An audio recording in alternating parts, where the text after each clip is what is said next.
Hej och välkommen till Fun Swedish, our YouTube channel. Today we're going to talk about fika. Yes, again. We're going to talk about fika again because it's so important in the Swedish culture. So important that I'm even having a fika right now while I'm filming this video. And if you don't remember what was fika, well, it is to have a coffee break, normally something sweet, with someone else. And since I'm with you, I can call it a fika. In this video, we're going to dig deeper and we're going to learn about all the unwritten rules of fika. Basically, it's going to be a video about social fika etiquette. Fika is one of the most important social interactions in Sweden. So that's why it's so important to learn about fika. Fika is everywhere. There is fika at work, fika with friends, and fika with dates. It's not rare for Swedes to have fika 3 times per day. Today's video is going to focus a little bit extra on the fika that we do at work.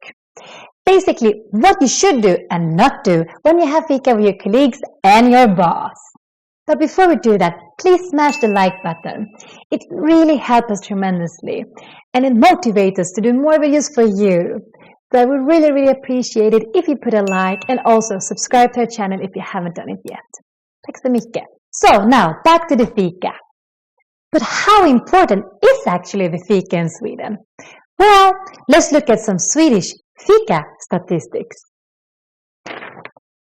According to this article, the average Swede has 52 minutes of fika per day, 21 minutes at work, and then 31 minutes on their free time. This means, in other words, that the average Swede has 10 full work days that goes to just fika. So it's crazy. They spend 10, or we, because I also did it, spent 10 full work days to fika. Oj. It's not rare that a Swede has fika twice a day at work. One in the morning and one in the afternoon. Lucky them. This doesn't happen at every workplace, obviously, but it's still very common in Sweden. If your company has a fika culture, then those fikas are almost mandatory. You should go there. You should go there, no matter what. However, nobody's going to tell you this, because this is part of the unwritten rules about the fika culture in Sweden. I know it's very tempting to skip the fika. Maybe because it's so early in the morning that you prefer to sleep longer. Or maybe because you just feel more productive in the morning. You have more flow, and maybe also in your culture it feels weird to spend all the time you have on fika and not on working. Well, here's when you need to think differently. When your Swedish colleague Anders tells you, "Kom nu, det är fika," then you should go. Going to the fika will not get you fired. It's expected. It's not unusual that the fikas at work kind of works like an informal meeting. So that's why you need to go. You get to do some bonding with your colleagues and also synchronize about what you should do during the day. Many decisions that can actually affect you later are taken in the fika. Like, for example, someone says, "I don't like this coffee brand, let's change." And then everyone agrees on this. And just because you missed the fika, you had nothing to say. So this is a good example of why you should go to the fika. But not only this one. They can also be something that can have a bigger impact on you. How about this one? Maybe your boss, who also goes to the fika, say, "Oh, we have this very complicated new case that we need to solve." And maybe he asks Anders, the boss asks Anders, "Anders, can you take it?" And Anders, since he's at the fika, he will say, "No, I'm too busy." And then they're going to ask Maj-Britt, another Swedish colleague, and she's going to say, "No, I'm sorry, I need to pick up the kids very early."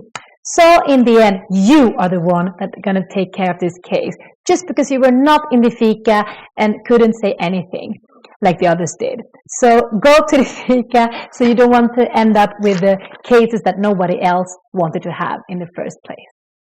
So if you don't want to risk to have your favorite coffee changed or ending up with more work than all the rest of your colleagues, then go to the fika, especially the one in the morning, because that is the informal meeting in Sweden. Let's look at more fika facts at work. The most common times to have fika at work in Sweden is in the morning around 9, perhaps 10, depends a little bit on the company. So it's basically when everyone has arrived to the work. And then you normally have a fika around 3. So it's also a little bit before going home and a little bit after lunch. Normally we eat lunch quite early in Sweden, so 3 is a good time to have the afternoon fika. In other cultures, it might be very strange, weird, and not good to have fika if the boss is there. But not in Sweden. In Sweden, the boss will also join the fika. And this is also very, very Swedish, to have a fika with the boss. So it's very, very common that you all sit together with the fika and with the boss, talking about fika and talking about friends, family, and a little bit of work-related things as well. Maybe you shouldn't take a very long fika. It's always good to leave a little bit before the boss. But in general, if you stay a bit longer, it will be fine as well. Because fika is expected. So what do we actually eat and drink during the coffee break at work?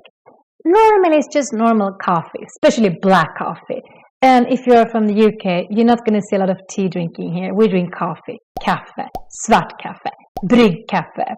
Sometimes, especially in the morning, you can see people also eating their breakfast, maybe something salty like a sandwich or perhaps a fruit or something. So normally at work, you don't have a bun fika every day. Normally, Friday is the day when the Swedes include more sweet things at their fika at work. Because you want to celebrate the end of the week and all the good things you have done together at work. So it's not rare to see a lot of pastries these days, these delicious Swedish sweet pastries. So if there's one day that you should absolutely not skip fika, then it's on Fridays, because that's when the good stuff comes in. And if you have a very extreme fika culture, then you might see that they assign someone to bake something on this day. Maybe this week it's Anders' turn to bring some kanelbullar, and next week is Eva-Britt's turn. And be prepared, it's going to be your turn as well, sooner or later. So you can already start thinking about something to bring. It doesn't have to be Swedish, it can also be something exotic. I think actually Swedish people will appreciate it, but it should be something sweet, for sure. To the fredagsfika, because it's kind of you celebrating the end of the week and the start of the weekend. So, this was the end of the video about the unwritten rules about the fika culture at work. Hope you liked this video. If you did, put a like and don't forget to subscribe to our channel. We really, really appreciate it. And also, leave a comment down below what you think about this video, and also if you have your own experience about the Swedish fika culture at work. Maybe you have experienced something like this or something completely different.